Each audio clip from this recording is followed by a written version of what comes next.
नमस्कार. सध्या जिल्हा परिषद पंचायत समिती निवडणुकीची रणधुमाळी चालू आहे आणि मान तालुक्यात जे काही सर्वांचं लक्ष वेधणारे गट आहेत त्यातला मार्डी गट, जो स्वर्गीय सदाशिवराव पोळ तात्यांचं होमपिच म्हणून ओळखला जातो.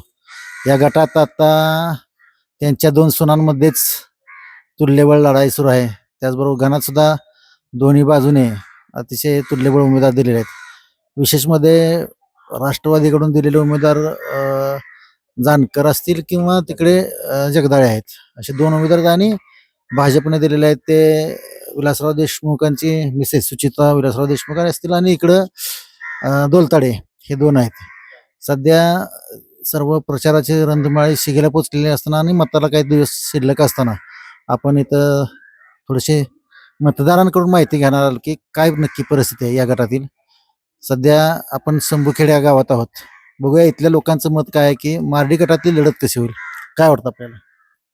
2026च्या जिल्हा परिषद आणि पंचायत समितीच्या निवडणुकीमध्ये भारतीय जनता पक्षाच्या वतीनं जिल्हा परिषद मार्डी गटातून भारतीताई संदीप पोळ आणि पंचायत समितीच्या मार्डी गणातून सुचिता विलासराव देशमुख, तर आमच्या वरकुटे मसवड गणातून भारतीय जनता पक्षाच्या वतीनं मायक्का नानासाहेब दोलताडे या भारतीय जनता पक्षाच्या अधिकृत उमेदवार आहेत.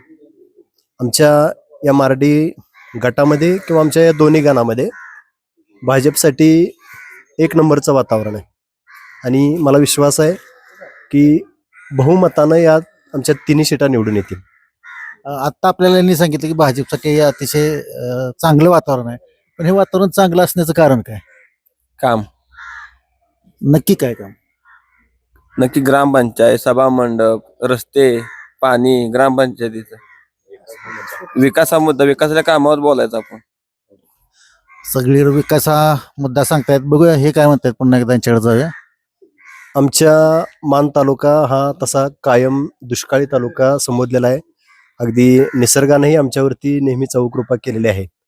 मागच्या 10-12 वर्षापूर्वी मान नदीच्या दक्षिण भागामध्ये उरमोडीचं पाणी आलं होतं, परंतु आमच्या मान नदीच्या उत्तरेकडचा जो भाग आहे तो त्याची भौगोलिक रचना अतिशय विषम आहे.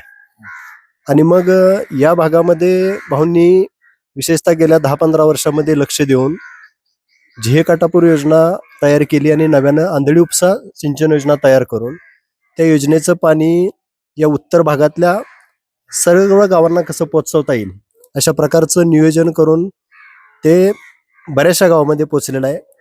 आणि मग ह्या पाण्याच्या याच्यावरती आता या भागाला सुख समृद्धी येईल, इथली लोक इथंच काम करतील आणि त्यांचं जीवनमान निश्चितपणे उंचावेल.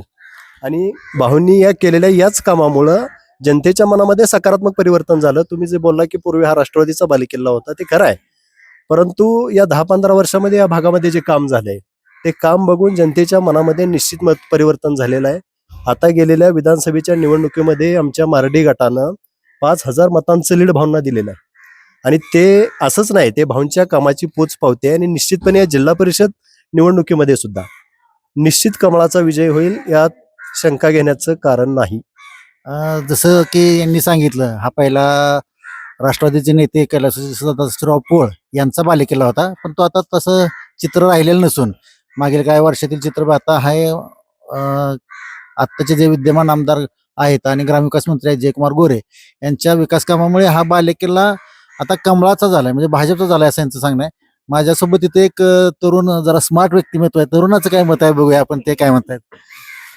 गेल्या 40 वर्षात आपण बघतोय कोणत्याही प्रकारचा विकास झाला नव्हता आणि त्या लोकांनी असं सांगितलं होतं की पृथ्वीच्या अंतापर्यंत मान खटावला पाणी मिळणार नाही. कारण आपली रचना असे वेगवेगळे मोठे मोठे असे डोंगर आहेत आणि डोंगरावर पाणी चढवणं शक्य नाही. पण जयभावांच्या रूपानं आम्हाला एक देव माणूस लाभला. त्या माणसानं कसं प्लॅनिंग केलं, काय केलं, त्या माणसाने एवढं नियोजन करून आज आपण बघू शकता की हा समोरचा डोंगर आहे, त्या डोंगराच्या पायथ्याला इथं पाईपलाईन आली. एवढ्या प्रेशरनं पाणी चालू आहे. काल आम्ही पळस पिंपरी या ठिकाणी गेलतो खडकीला बघायला, त्या ठिकाणी एवढ्या प्रेशरनं पाणी चालू आहे की पाणी बघताना अक्षरशः डोळ्याचं पारणं फिटतं.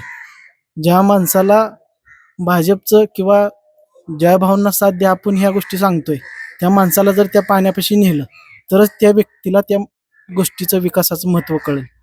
आणि त्याचमुळं की कोणतंही काम असू द्या, ग्रामपंचायत असू द्या, कोणतंही तुमचं शासकीय काम असू द्या, प्रत्येक क्षेत्रात जिथं आपल्याला अडचण आहे त्या क्षेत्रात ते लोक आपल्याला पूर्णपणे ताकदीनं आपल्याशी उभं आहेत.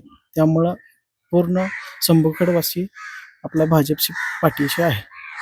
आता त्यांनी सांगितल्यानुसार की जिल्हा परिषद पंचायत समिती निवडणुकीमध्ये जयकुमार गोरे यांचं जे काय व्यक्तिमत्व आहे, त्यांनी जे काही विकास केला आणि या परिसरात जे पाणी आणले, त्या पाण्याच्या आणि विकासाच्या पाठीमागे जाऊन आम्ही कमळाला साथ देणार असं इथल्या लोकांचं सांगणं आहे.